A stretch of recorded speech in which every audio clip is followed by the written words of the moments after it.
Hey everyone, it's Bruno, and today I wanted to talk about how incremental game development is extremely fun. Now, video game development is a weird sort of art because it is part art, part software development. And because of the software development, you do need to follow software development methodologies as a starting point. Because as an art, these methodologies do not always lead to fun games. They do lead to functional games, but fun, it's a little bit of a question. So I wanted to talk about how my previous games have differed from the incremental game because it's quite stark. So to start off, my first game, Platform Gun, was basically made in a way where I spent a couple weeks sort of designing the core mechanics, and then I spent the rest of time designing the core content of the game because I really wanted to get that. And once I got like sort of the game completed, I had this big phase of polishing where I first made the game and then I attempted to make the game good. And I felt that this was a very effective way of completing the game. But it did mean that it took until the very end of development before I had a game that even remotely resembled what the final game would look like. And Heal to Death was a vaguely different situation, but still fell under the umbrella of taking a very long time for you to see the final game. So in terms of getting the very core mechanics of Heal to Death, this took me a couple of months to complete. But once those were in, I was trying to find the fun. I was trying to design content. I was trying to polish the game. I was doing this big holistic development cycle where it really took until 90% of the way through development before you had a demo that even resembled what the final game was going to be like. I think at that point I had definitely found the loop that I really enjoyed, but still there was so much polish and there was still like systems being built as this game was being made. So really it took a while until you could play a game that was vaguely similar to what you can play right now.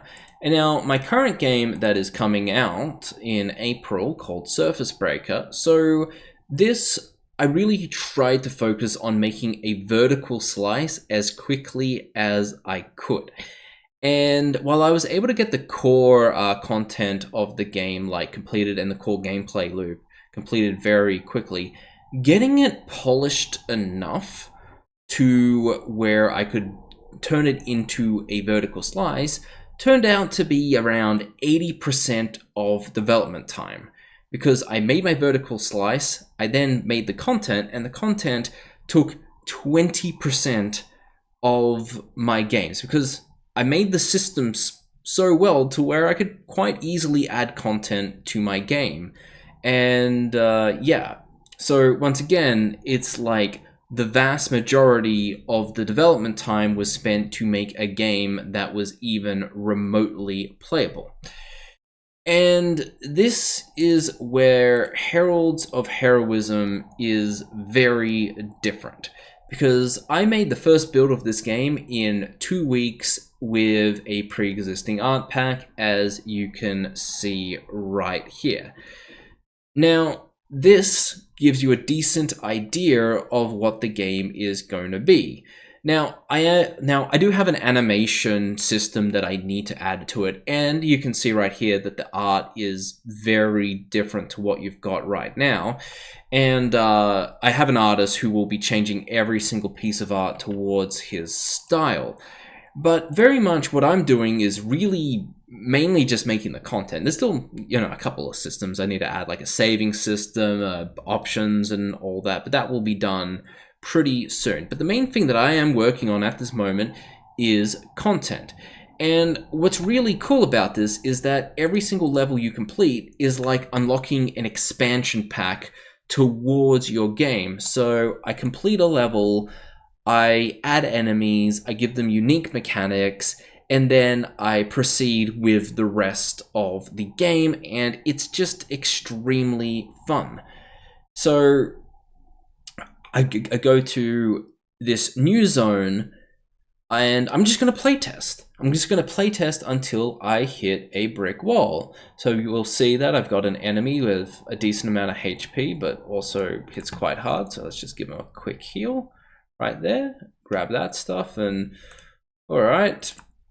Use my shield wall or my protect ability, and yeah, that should all be pretty good. Got all of that, and all right, just gonna stay healthy. Almost out of mana now, but yeah, I just play until I hit the brick wall, and this is actually pretty fun. So at the moment, I've got a new enemy over here, and ooh. Yeah, so I need to make sure that I deal with this in the future. But now, on every single run, I'm going to be able to go like, okay, what if I ever run out of upgrades? I spend like a day working out exactly what are the upgrades that I want to have to solve this puzzle that I've created for myself. So instead of having to separate the planning phase and the implementation phase, like I would normally do, where I would spend 1 or 2 days designing the next month of development that I had to do, and I would be working like a drone and not doing a ton of creativity. With this one, I'm just making the game as I play it. So at the moment, I've already made a ton of upgrades for how I want to do this. So we'll just upgrade there, and we can just go into the next run, and I can see how this feels. Is the pacing going well? And I'm just designing it as I play it. And this is so much fun.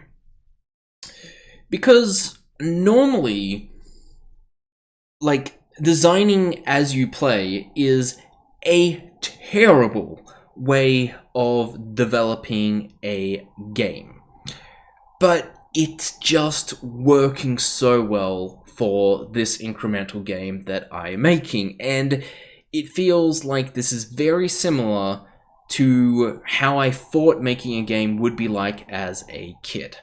So I'm having a lot of fun. Anyway, I just wanted to share that with you guys. So have a good one, and see you later.